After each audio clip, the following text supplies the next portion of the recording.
Okay, so I have just removed my batteries. There's a bit of carnage in there as contactor boxes are sort of sitting in the wind. Everything's been disconnected. I'm going to do a bit of cleanup on this cabling as well because I don't like it. Going down to the boxes, there's my 3 boxes. One there, that's the front box. Driver's side box, passenger side box. Now this is the box that's got my problem batteries in it. So right now I'm marking each battery of what battery cell it was in my BMS. And I'll do that with all my batteries before I rebuild them. So that's the next step. If you have a look, for those trying to build a Bocster, that's a bit of an idea of what the engine looks like. To give you a closer look now, have a really good look at my adapter plate. Right. Have a look at the adapter plate on this side. It literally fits, bolts straight on to the original engine mount on a flat connection. These 2 clips here come down, and there's my battery box, hangs off that one. And another one on that side.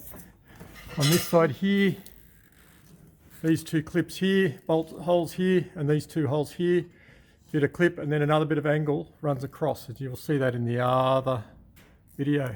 If we move to the front of the car, so if you have a look there, I run down the you would call it drive shaft, but it was, I think this was apparently there for the 4-wheel drive version, which of the 966. But that's got all my high voltage running down it. Come to the front, this is the interesting bit. That is a look at where the fuel tank was.